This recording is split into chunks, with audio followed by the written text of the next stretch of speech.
All right, we're back here on the Giants Huddle podcast, brought to you by PSEG, energy efficiency for game time and anytime. Visit pseg.com/Giants for discounts, rebates, and home energy assessments. Joining us, he's a now talk show host. He's a radio guy down in Dallas. G-Bag Nation, correct, Mr. Broaddus? That's me, absolutely. And you can find him on the radio down there, but for our purposes, more important, former NFL scout, also a host of the draft show for DallasCowboys.com, which is a great draft show, similar to what Tony Pauline and I do up here on draft season. It's not just Cowboy stuff, it's all draft stuff. So if you guys want to listen, you guys should go tune in. And, you know, on this show, we like to dig deep into analytics. We like to talk about, you know, players on the field, players off the field. Sometimes I just want to get crusty. And I want to talk about old school scouting, a guy that's been on the road and done all the hard work. And you won't find anyone crustier than Bryan Broaddus. Mr. Broaddus, how are you, sir?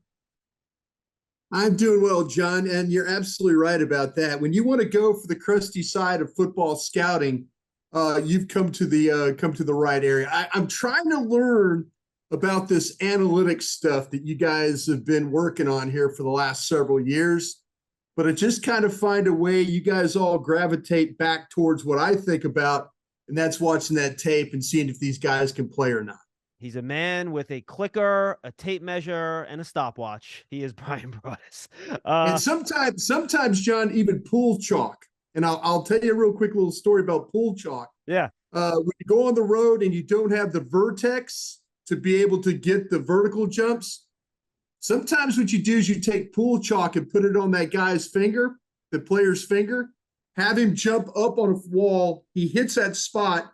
You measure from reach to the blue mark of the pool chalk, and you get that done. I've heard a story, too, real quick about Gil Brandt one time ran a player in a 40-yard dash in an airport terminal just so he didn't have, you got the carpet surface and all that. Gil measured out 40 yards in an airport terminal. Got the kid, stood at one end, kid started, got the time, Gil went on to the next school. So, hey, you might be crusty, but you got to be crafty, too, at the same time. Yeah, absolutely. You got to be resourceful. Speaking of, I don't think I've ever asked you this, Bryan. What pick that you were involved in, whether it was at Dallas, with Green Bay, any of your stops, where you really pushed for a guy, maybe other people weren't on board, they picked him and he worked out? Like, what guy gives you that proud Bryan face that you think back and you're like, damn, I nailed that dude? I'll tell you what, man, it was – well, I got to run a draft in Philadelphia, and that was in 1998. And we were – myself and Mike Lombardi, who's now does a lot of speaking and Vissen and all that. Mike and I were working together on the draft. Jeff Lurie, the owner, says, hey, we're moving on from Dick Daniels, so you guys are responsible for the draft. Half the scouts quit because they don't want to work with me. And so I'm down to really like a former Giant, Mark Ross. Mark Ross was with us in Philadelphia, his very first job out of Penn. Very bright guy, knew exactly what he wanted to do. And so it was myself, Mark Ross, Dan Shanka, who runs our labs. Oh, I love Dan. And Jake Hollum, who have since passed away. And we basically put together a board in Philadelphia. And it was one of those drafts where 4 of the 8 picks that we made end up making the Pro Bowl. And what's sad about it is that myself and Lombardi, Mike traded for Hugh Douglas in that draft. Mike went around, and I know I'm telling a long story here, but I think like it. Time. But Mike comes into my office there at the Vet in Philly and goes, hey, do you have anybody on your board better than Hugh Douglas in the second round? I said, I don't think so, Michael. I really don't. And he goes, you want to make a trade? We could get Hugh Douglas from Parcells for a second round pick. And I said, let's do it. If that's, man, let's do it. There's nobody on that board that's better than him. So we made that trade. So it set up our draft to where we took Trey Thomas. And I just remember about that Trey Thomas pick was that, we were in a situation where we were struggling at quarterback. There were questions about, could you take Randy Moss? There was a lot of things floating around that 98 draft. And I think the one I'm really proudest about was the Thomas pick. And I know it was a first round pick, but Trey ended up playing like 13, 14 years, at tackle. And, we were in a situation where, we needed help on the offensive line with Ray Rhodes and all that. But the sad thing about that, John, is that Michael and I ran that draft in April. By May, Tom Modrak was in there taking over for what we had done. And then we had talked about how we were going to do this, and we worked on even getting Andy Reid. Andy Reid was a neighbor of mine in Green Bay.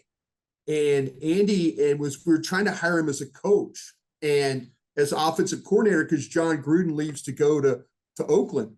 And so we're working on this thing, and Michael and I felt like we could have gotten this thing going the right way. Andy gets hired as the head coach the following year. It works out great. Plays, was a coach for a long time, but then he drafts Donovan McNabb. So I felt like that draft set him up. Not only did we have the draft right to start, we got the coach right, but we weren't around to do it. But I think that if I just could be proud of a draft, I think that 98 one in Philadelphia, and it really did. It set Philadelphia up to where it tormented not only Cowboy fans, Commander fans, Giants fans. They went on a hell of a run in Philadelphia with that 98 draft, hiring Andy Reid, and then turning around and drafting Donovan McNabb. It just all kind of came together for them, as it goes. And that's the sad part. I'm proud of that to this day. Anytime that I see Jeff Lurie, he always thanks me. He always says, thank you for what you did. Thank you for coming in. Thank you for having a stable draft. But again, I was really proud of, like I mentioned, Mark Ross. Mark Ross was a Giants guy. And whether you like Mark or not, Mark did a hell of a job for us as a very, very young scout. So proud of that draft, how it was overall, how it did, and how it worked out. Yeah, that Eagle team, the last NFC East team that went back-to-back division crowns with that core. So it's been up and down since. Now, the good thing, Brian, one of the reasons I wanted to have you on every year because I just like talking to you, but also, much like 2 years ago, the Giants and Cowboys picking back-to-back. And you've been focusing on that a lot. The Cowboys are at 26. The Giants are at 25 this year. And the last time this happened was 2 years ago when the Cowboys, frankly, made Giant fans lose their minds by trading with the Eagles and costing the Giants Devontae Smith in that draft, which they were not happy about.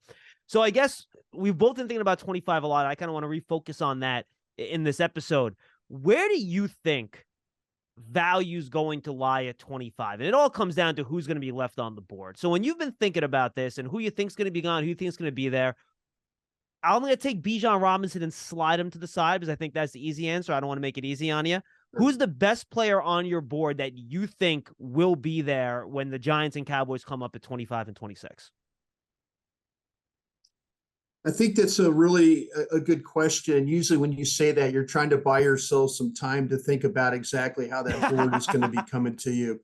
I kind of feel like that. I feel like, John, that you and I are drinking from the same bottle of wine once again, and we're a little bit of the mercy of the board. I think the deeper positions that you can think about, and the Bijan Robinson one will be a fascinating test, not so much for Giant fans, but for Cowboy fans. That will be the test of whether they will truly take the best player on their board.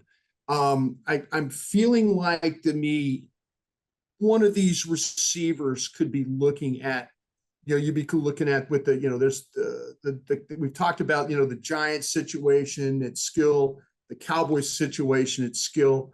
I know the Cowboys fans and all of us have kind of been focusing more on the tight ends, but the Cowboys in their 30 visits have brought in, again, I know this is a Giants-centric podcast, but I just kind of feel like the same players are going to be there. So if I refer to the Cowboys, please know, Giant fans, you're probably going to take the player that the Cowboys would maybe like to have.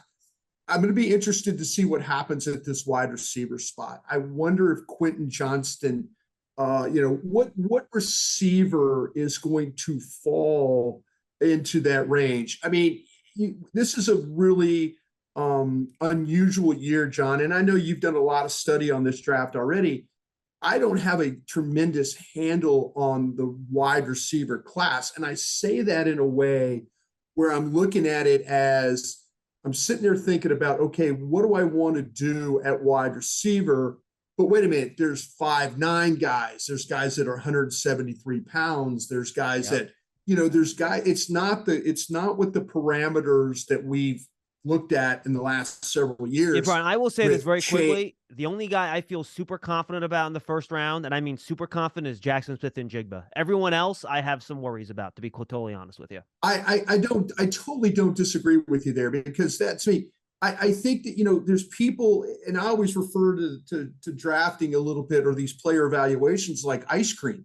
Your chocolate chip is my rocky road. And so as long as you're doing the work, Smith-Njigba is a tremendous player. And, where's that first receiver going to fall? Is the first receiver going to fall at Houston, up there at 13?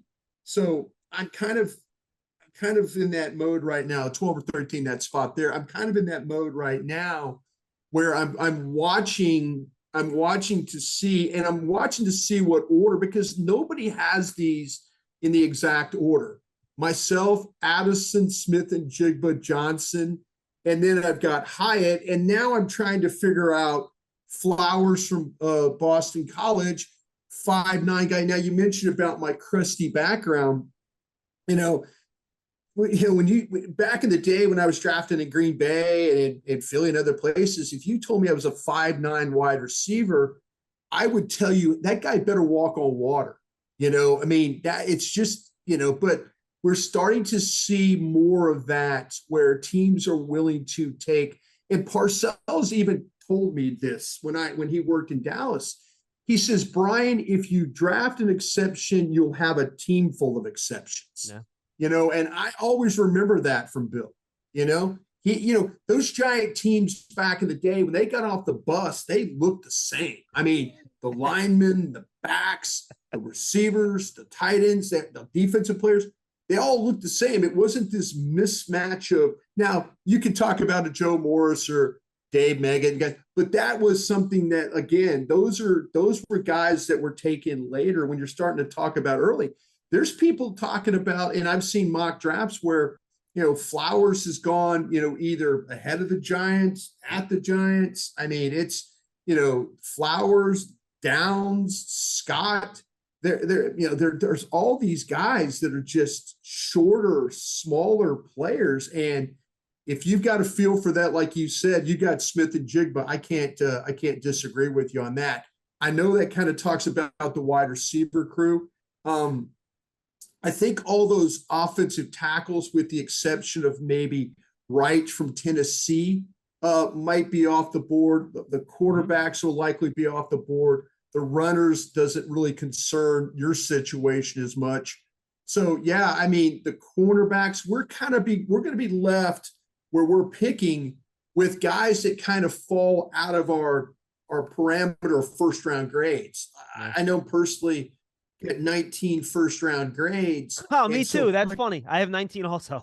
Yeah, and player 20 is a second-round grade on my board. So I'm right then and there, fans are like thinking, oh, you got 32 or this year 31 picks. And I'm like, but you have somewhere between 18 and say 22 first-round grades generally. So we're, as the Giants and as the Cowboys, we're really looking at second-round players, unless somebody slides through, like you mentioned, a Bijan Robinson. All right, I want to dig into the wide receivers, and then I want to get to corners, because I think both Giants and Dallas are shopping in the same area there. Look, to me, Jackson Smith-Njigba, you combine his route running with his size. I think that's what does it for me. That makes me comfortable with him, and that's why I'm happy with him. Jordan Addison, look, I think he's my second wide receiver. I think he's a really good player. I think he can play outside. The 173 does bother me a little bit, which is why he's kind of like that 1/2 grade for me, not a 1 for me. I don't see Josh Downs and Zay Flowers that differently. So many people have Zay Flowers as like top 19, top 20 pick, whatever you want to look at. I don't see that. I think him and Josh Downs are similar. I love Downs. I think he's great. Jalen Hyatt's a one-trick pony to me, and he plays in an offense that does not look like an NFL offense. And I don't think he's a great contested catch guy either. I know some people do. I don't think he's great at that. I think he's just fine. And then Quentin Johnson, Brian, and I'd like to get your take on this being down in Texas, because I'm sure you guys have seen him a lot and talked about him a lot and all that stuff.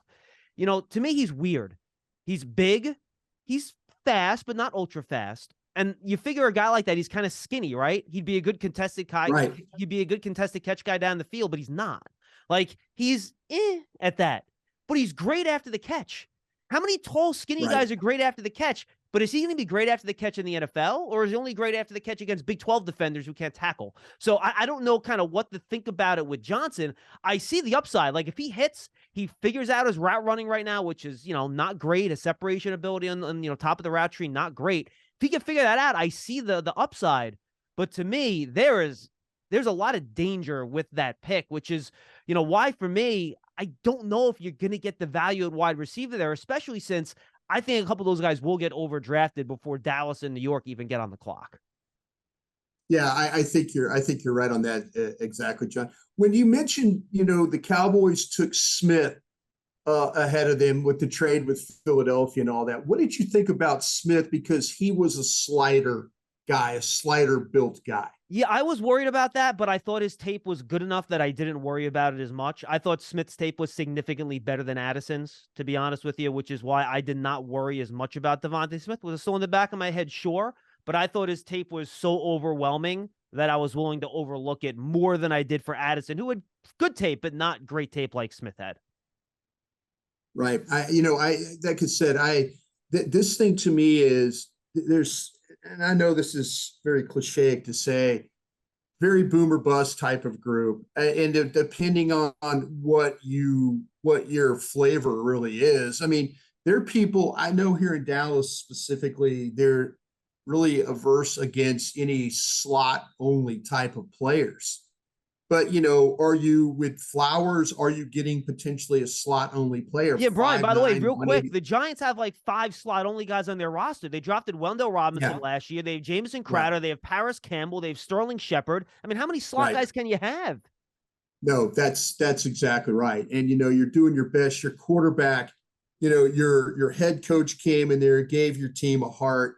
Your offensive coordinator is one of my favorite guys ever when it comes to young coaches with Kefka. I know that Andy Reid, again, Andy and I are dear friends, and Andy, it hurt him to lose Mike. So, anything that the Giants do, I talk about it on the radio quite a bit here on 105.3 The Fan, is what's the team in the division that you worry about the most if they start to build with the players? And I go, it's the Giants. It's the Giants. They got the coach, they got the coordinator. They're going to figure this thing out. So I'm kind of like thinking, well, if you're a Cowboy fan, please don't give the Giants wide receivers. Please make it as muddled and as confusing as you can, because if they figure this out, that's going to make them even better within the division. But I don't know. Like I said, I watched Johnston play a bunch because he's right here in our backyard in Dallas, and this is a team at TCU, and people saw it on a national level. When they beat Michigan, you kind of went, okay. Georgia's a different beast. That's a completely different beast when you play Georgia. But with the way that they dismantled Michigan, and Michigan has got good defensive players. Michigan's got corners that can play. Turner, I think, is a good player, good corner out of Michigan. So, when you're able to have success, and you mentioned the stuff about the Big 12, you're not wrong. I'm not sitting there and saying that, oh, hey, it's one of the better defensive conferences in the country. It's not. But the thing with Johnston, and then even with Max Duggan, the quarterback who finished as a Heisman finalist, man, there were games where they were behind and had to have plays. And this is where Quentin Johnston, this is where he showed up.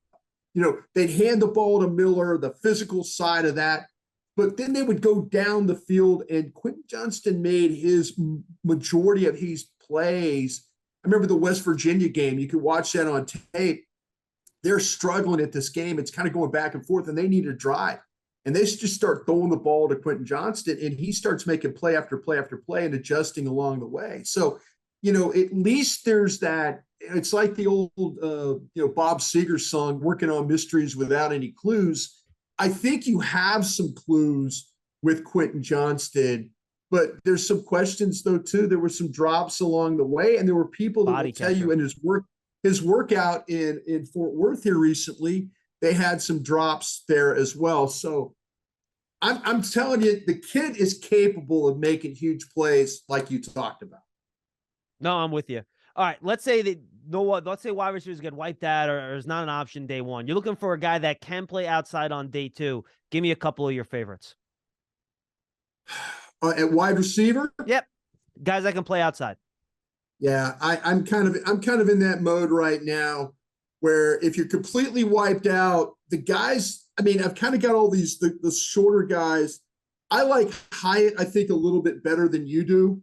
So I think he can play outside. I think he could be a vertical player. I think you can teach him the nuances of running some routes and stuff like that. If you're a fan of Dane Brugler and his methods of scouting and stuff, Hyatt of his top 100, Hyatt's his 27th guy. So that's kind of where we're looking at Cowboys and Giants right now. How about I day think two, guys, Brian? Let's say day one doesn't work, right? And you want to wait till okay, yeah, round I two or think round three. Tillman, if you're looking for a big body guy, I think Tillman's a guy from Tennessee. He plays opposite of Hyatt, is where I would say, there's not, I know people talk about, depending on what you think about Mingo from Mississippi, another bigger guy, Perry from Wake Forest. These are the type of guys, if you're completely eliminating slot only guys, Tillman makes a lot of sense. Mingo makes sense. Perry makes sense for me as far as those bigger type of guys if you're trying to eliminate the others. With you 100%. All right, corners, because I think Dallas is looking for corner 2, right? Or corner 3 now, I guess, right? Because they made the offseason trade for Gilmore. Right. Giants looking for corner 2. So maybe you guys haven't touched on these guys much. I have a pretty solid top 4 that I feel good about, Brian, in whatever order you want to go in, Gonzalez, Witherspoon, Porter, and Banks. That's my order personally, though I could go back and forth in Gonzalez and Witherspoon at the top. I think they're both good in different ways. But the question is, Forbes, I love his tape. If he was just 185 pounds instead of 166 pounds, I'd be all over that. Do you think all 4 of those top corners are gone by the time you get to 25, given the nature of the draft? And if they are all wiped out, is there anyone else that you would feel good about picking at the back end of round 1? I think you nailed this. I have Porter, Gonzalez, Witherspoon as my top 3 is what I've got. I love the fact that Porter, I love his length. I love his height. I love how long he is, the range that he plays. I love the physicality he plays with. Gonzalez there's not a smoother moving guy from Oregon than Gonzalez. Witherspoon, I think, has got a lot of really positive traits. We traditionally, John, you've been doing this just as long as I have. When those corners start to go, they go. Yeah. They just go. I don't think that you're going to get a shot at Porter, Gonzalez, or Witherspoon in whatever order. I just don't think that any one of those guys is going to be there. I think by the time we get to 17, maybe that cornerback group right there will be completely wiped out. The Banks one is very, very interesting to me. Now, I know this about Banks, and the thing that I've talked to a lot of people about him. And on the field stuff is really, really, really good. No character problems, no anything else that you're kind of dealing with in that other regard. But is there things that you're going to have to really work with him on as far as, okay, this is scheme, this is what we're going to do, this is a coverage, how in depth are you going to have to get in with Banks? Okay. About his responsibilities and things. All these players do have a certain level that you have to try.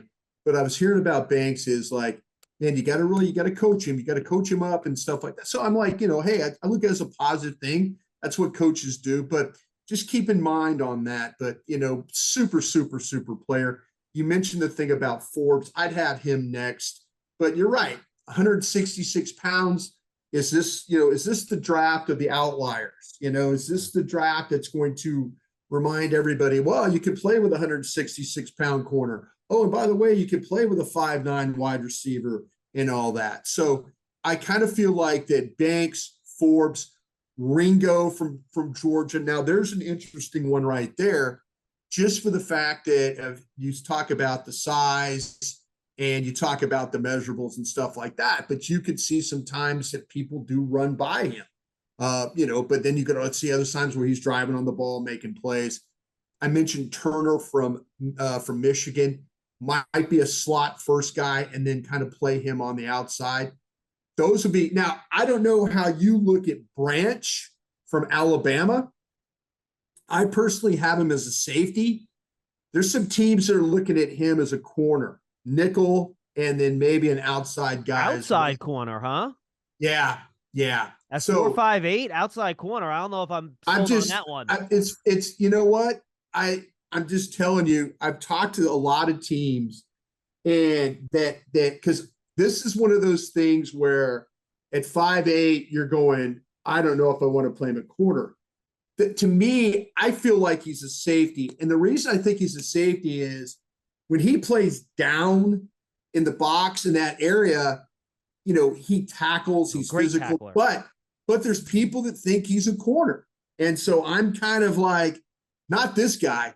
This guy thinks that he is a safety. And so I know that doesn't fit into what we're talking about here, but there's some teams that are talking about him, and it'll be interesting when he gets picked, what he's listed as, because we'll see. They'll say, oh, he's listed as a corner, but I'm going to leave him at safety.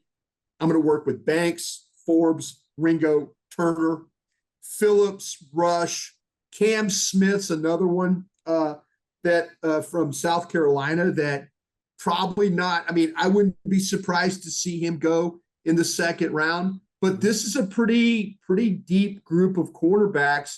But where the Giants and the Cowboys are, you might have to reach on one, because if you think you're going to get one coming back around in the third, that guy ain't going to be there. I mean, it happened to the Cowboys before. They got Diggs that way. They drafted CeeDee Lamb at 17 and then turned around and Diggs got to him somehow, I believe at 60. But man, it just doesn't happen all that often. No, look, I'm with you, and I think you nailed those guys pretty good there. Corner. Do you think Branch with that time gets to 25? Because I think his tape, if you just want to look at grades, I think he's a first-round player, and then you could look at position value, whatever you want. Do you think he gets to 25?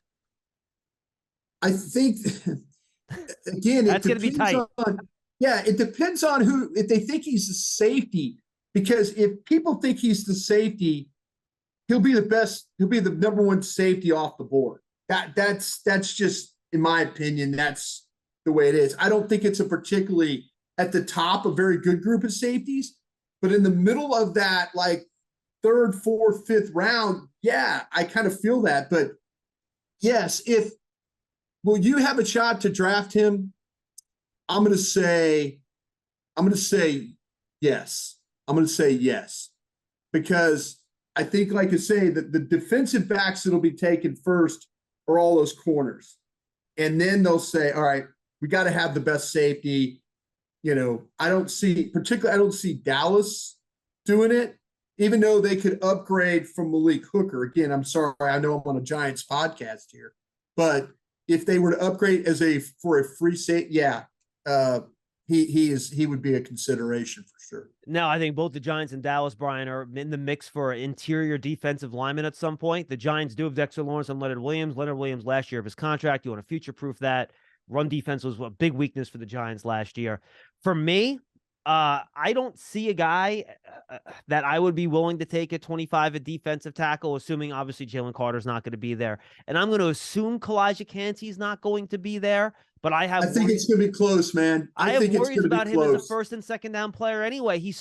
I know people make the Aaron Donald comparison because of the helmet. Yeah. Like, you look at his body type, that dude is not Aaron Donald. He's just not. He's quick as hell, but he cannot hold up there physically. He just can't. Yeah, that's the thing. He has got to play on the move. And I think you're right. I think people see the cloth and they see the 6'1" and the 281 pounds, and they kind of feel like they got the same player. It's not the same player. It's just not.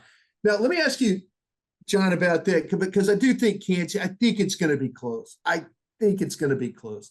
But where do you see Breesy from Clemson? Where do you like anything with Breesy from Clemson at all, or is that something that I'm way out of bounds on? No, look, I think he's got really good feet. I see the quickness there to kind of one gap and get upfield. I thought I'd see a more powerful player. I went back and I watched his 2021 film. It was a little bit better. So I will say that. I would be more comfortable picking him in the second round than I would the first. I think he's a year or two away from being a run-stopping interior defensive lineman. And if I'm drafting an interior defensive lineman early in this draft, I want a 3-down player. I would not take him there. And the same reason is kind of the opposite way, right? I see the more pass rushing potential for Brzee. You look at Mozzie Smith, I just don't see any pass rush. Like, he's on Bruce Feldman's freak list. He's at the top, and I see the strength. Like, Brian, you'll see it. He'll lock out that offensive lineman, wait for the running back, move him once he sees the gap, and make a play. He's great at that. But he just doesn't get upfield. And maybe that's the scheme. I don't know. But those two guys, I would be much more comfortable making those selections in the second round than the first. And then I really like Adebawore. I think is a 3-tech. I think he's going to be a really disruptive player if you're running a even front. Right. But again, I would feel more comfortable at pick 35 than I would probably at 25. Yeah, I see what you're seeing about Smith. And did I pronounce it Brzee? Is that how did you I think it's Brzee. Maybe I'm wrong. I don't know. I tell you what, I mean, I gotta ask Dane. Dane will know. Yeah, Dane will absolutely know. That's what, but Brzee, whatever. I totally agree with your situation. People tell me go watch the North Carolina film on him that he just lights it up, and I've yet to grab the North Carolina film. But that's the guy when you start to talk about guys that you could potentially be really, really wrong about.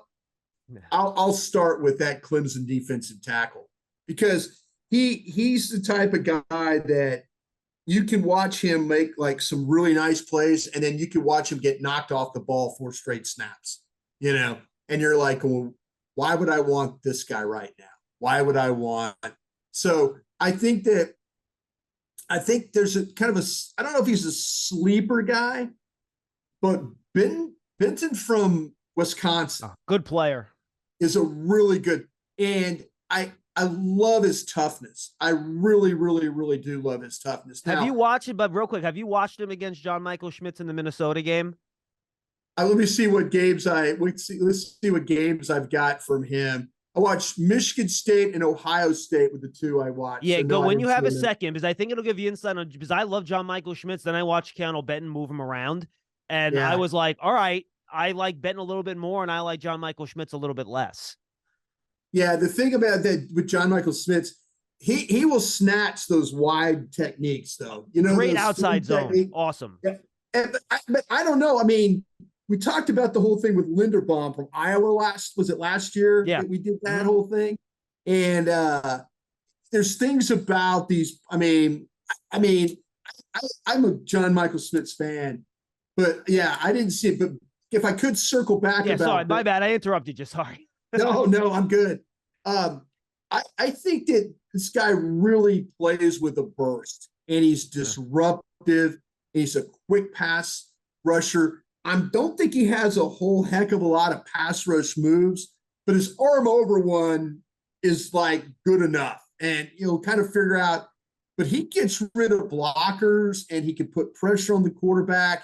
He's square playing the run. You don't see him get turned or knocked around or off balance or anything like that. He's kind of always in the position to make he's strong enough where he turns the ball back to somebody else to make a play. So, I mean, the Michigan State game, he had some really nice goal line stops. I mean, like when you run the ball right at him, he can make plays, but when the ball goes away, you see him go and get the football. So I think that if you're talking about kind of and I don't know if he's a sleeper guy, because everybody knows there's not sleeper guys, but Benton for the defensive tackles, I don't think he's getting nearly enough credit that he deserves. Hey, I have him ahead. I'm looking at my board right now. I have him ahead of Mozzie Smith on my board, to be honest with you. I do. Yeah. I think he's a better. I don't think you're wrong. I don't think you're wrong at all.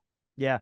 I kind of referenced this with John Michael Schmidt. Same way, Brian. I don't know if I see any of these interior offensive linemen as first-round players. And again, maybe the Giants and Dallas at 25 and 26 aren't taking first-round players there. They're taking second-round guys, which is fine. Well, if Skoronski somehow from Northwest, I know people have him guard because of the short arm length.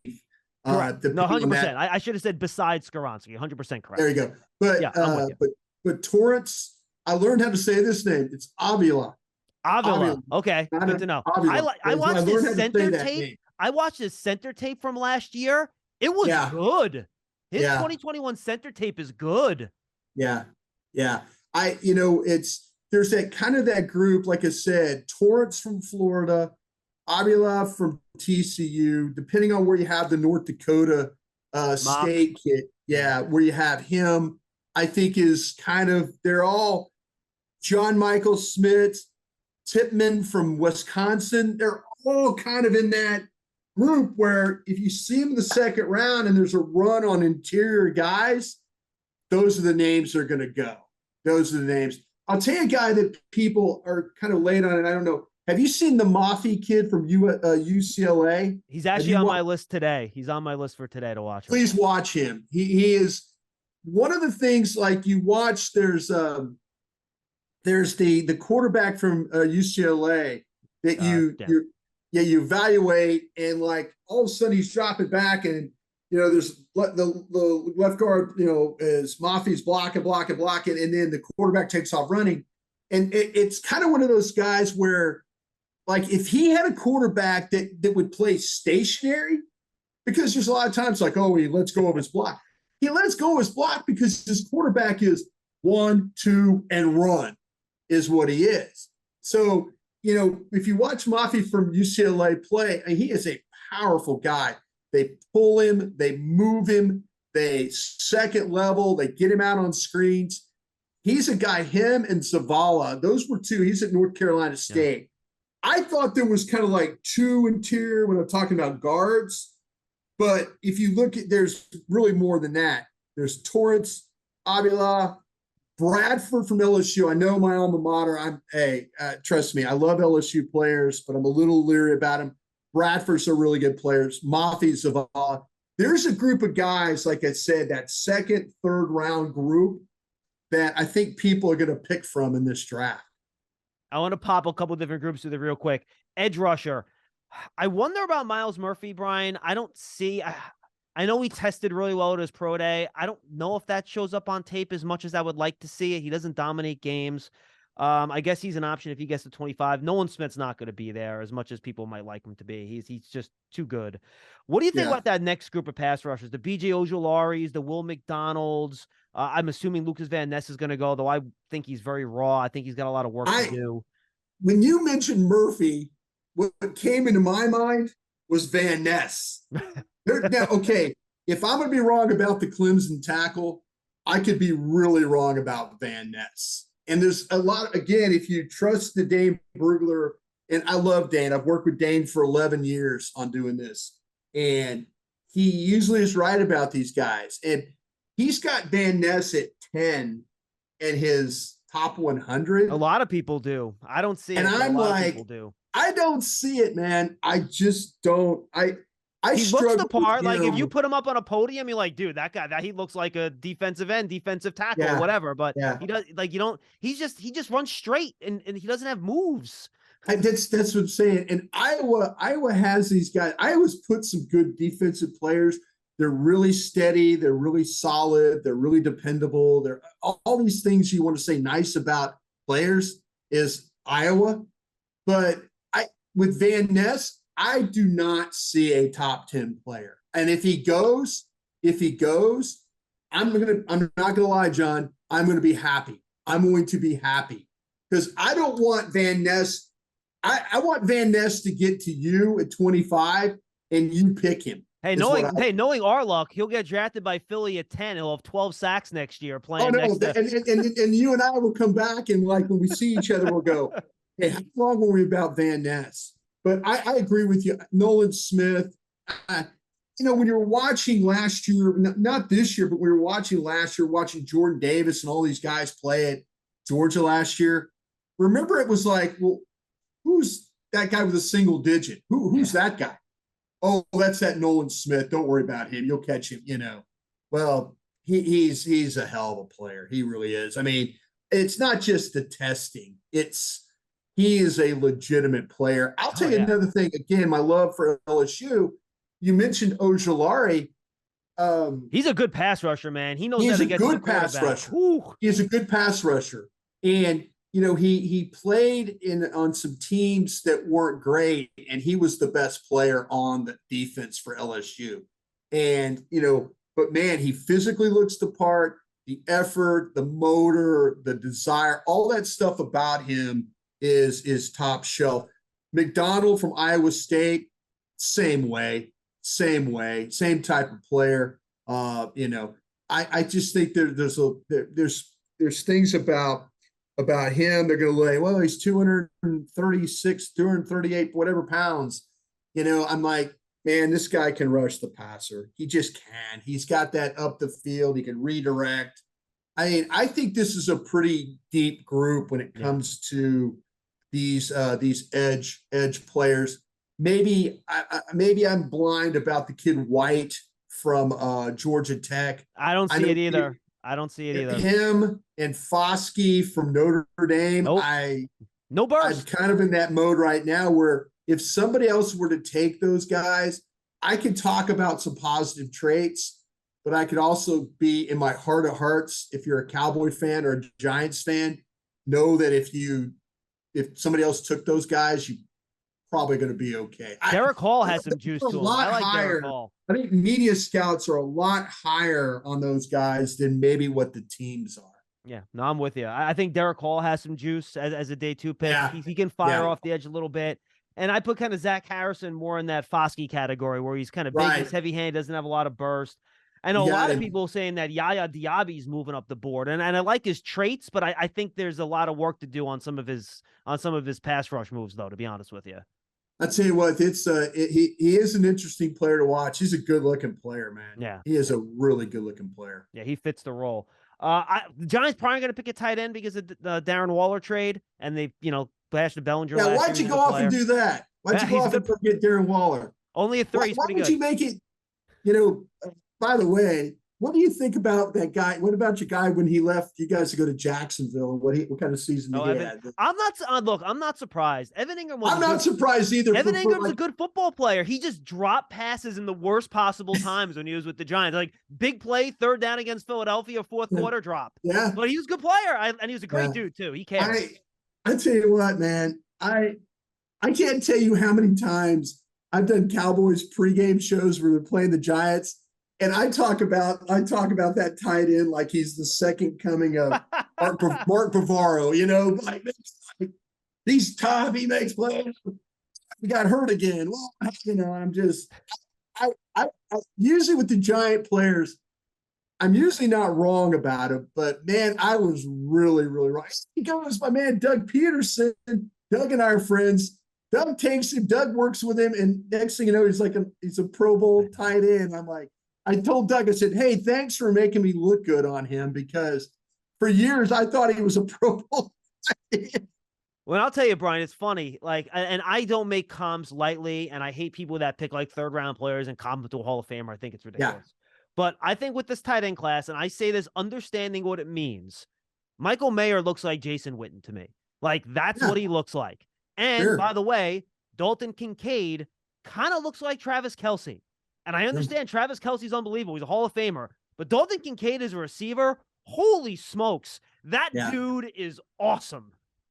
Yeah, you mentioned Mayer, and I was part of the draft in Dallas in 2003 that drafted Witten.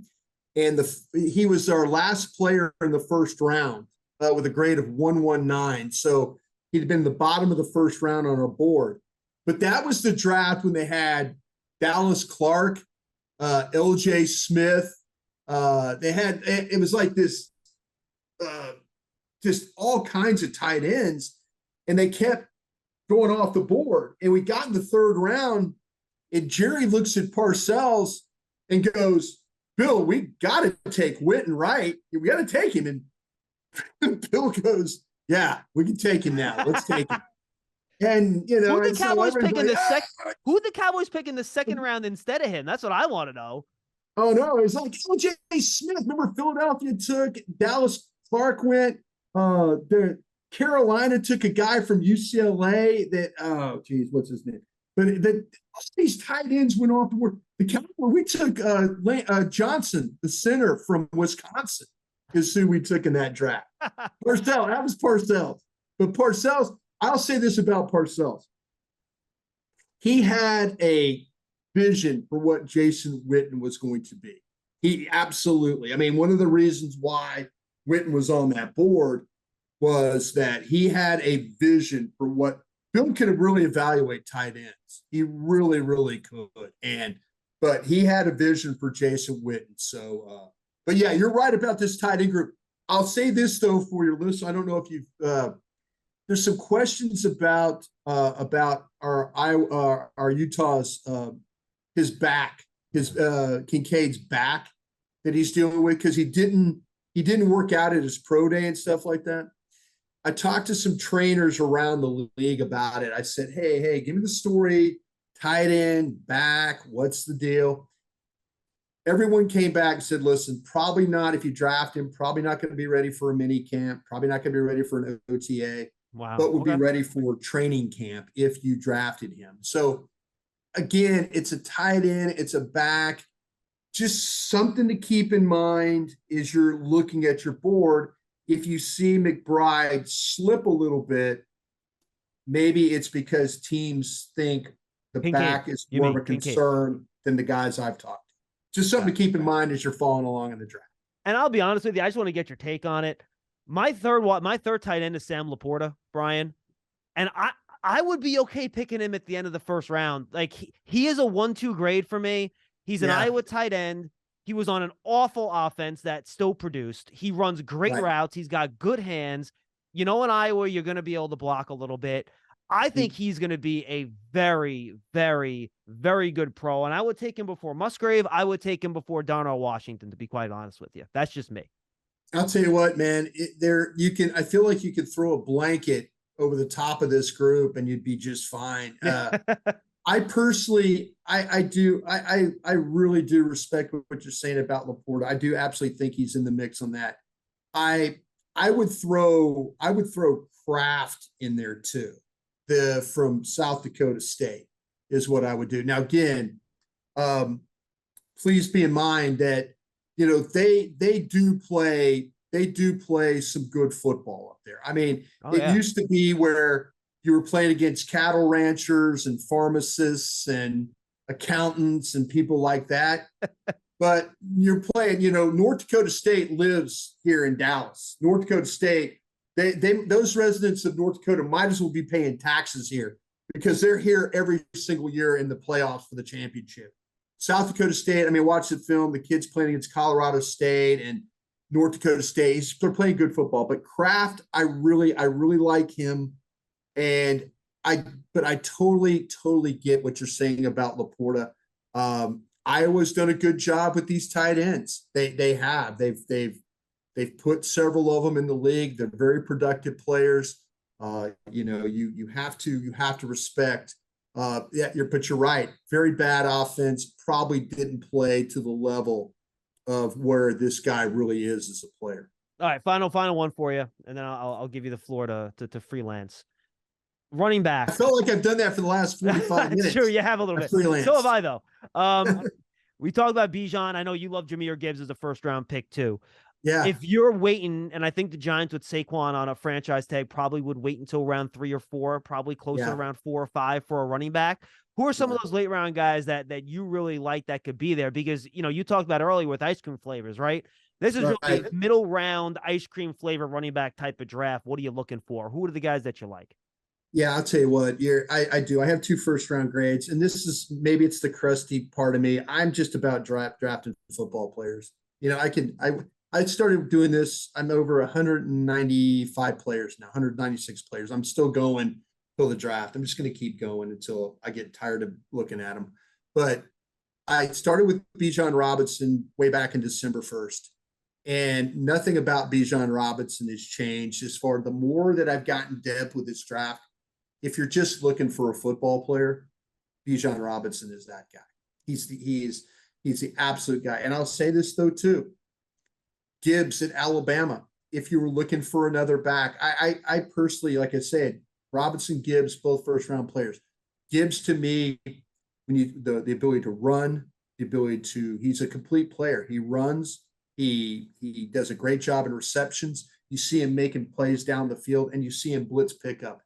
It's one of the reasons why that Young has had the success that he's had is guys like Gibbs stepping across the pocket, picking up a blitzer, and taking care of that guy as the ball goes down the field.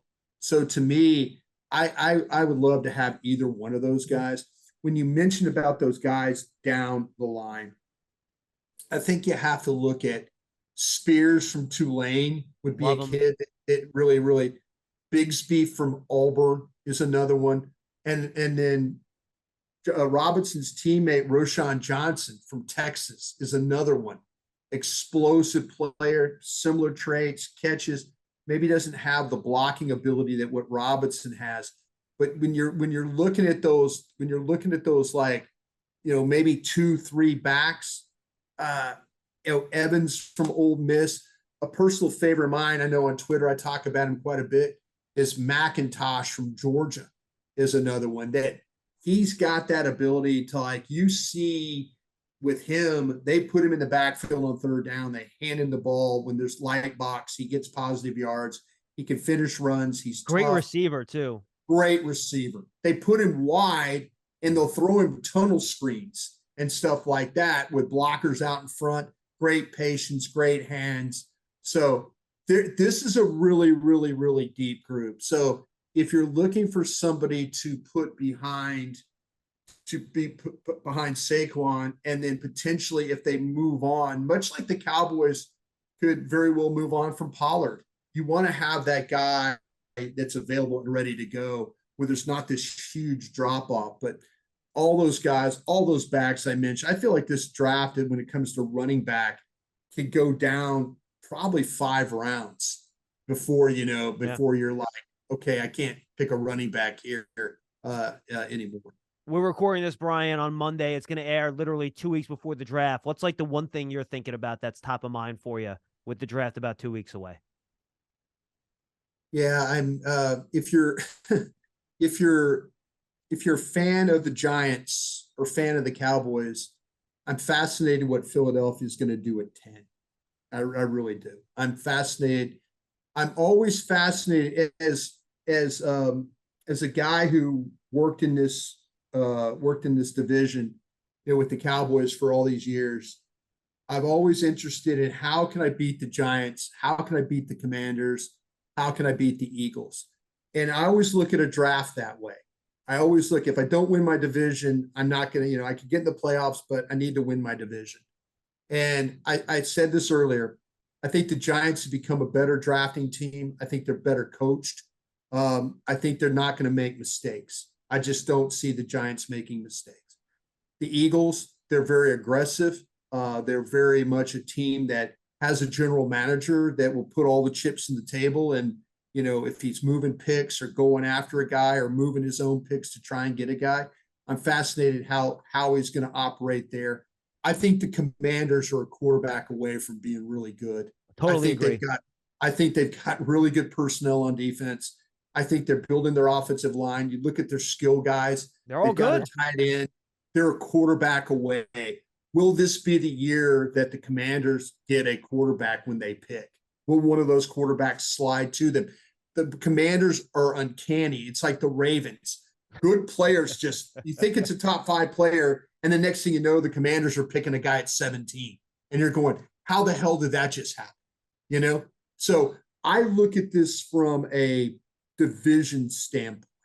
I am now in a fight where I am drafting against teams that I think are better equipped to not make mistakes. So that compounds what I have to do, and I can't make mistakes. I have to feel like, and the Cowboys, I know from talking on the Cowboys end of things, they've done a really good job. One of the things they love to do is draft.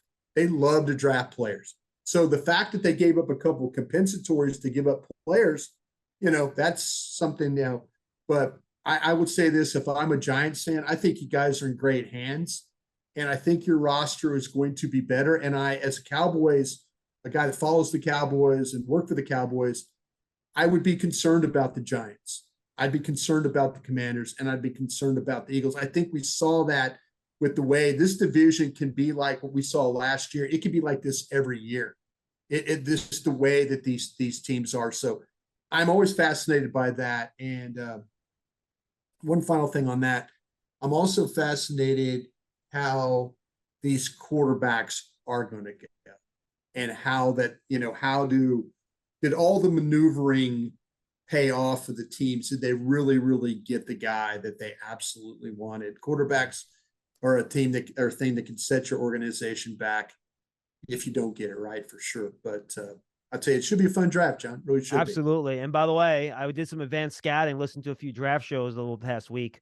You're welcome for Linda Wells. It sounds like you guys are pretty happy about it. Remember, you texted me when the Cowboys hired him. I'm like, dude, good tight ends coach. And it sounds like they've been pretty happy with him down there, huh? He might, you know what, Johnny, he might be the best offensive line coach on the staff. Yeah, because he was the assistant line up here before he went to tight end. Yep. I have never heard a negative thing about him as a coach. So yes, as a Cowboy follower and a Cowboy guy who grew up in Dallas, thank you because the Cowboys coaching situation, if you're a Giants fan, there's a lot of things circling about this offensive staff right now. And Wells is not one of the issues. What's going to happen at OC, what's going to happen at running backs coach, what's going to happen at O-line. A lot of juggling chainsaws down here, John. Juggling chainsaws. Hey, remember, these coaching staffs are related because when the Giants have been McAdoo, they had a lot of the Mike McCarthy guys up here, and now they're the guys being hired by McCarthy. Like Solari was up here for a couple of years on O-line. So there are a lot of, kind of crossing of the wires there between. I know you didn't jump in there and give me the Mike Solari. That's a great hire recommendation. I know you didn't jump in on that one. Mike Solari did you kill him, being Broaddus. Mike Solari did a good job up here. Brian, enjoy the draft, my friend. I will talk to you soon, brother. Thank you, John. Appreciate that. Happy drafting. For Bryan Broaddus, I'm John Schmeelk. It's another Giants Huddle brought to you by PSEG. We'll see you next time.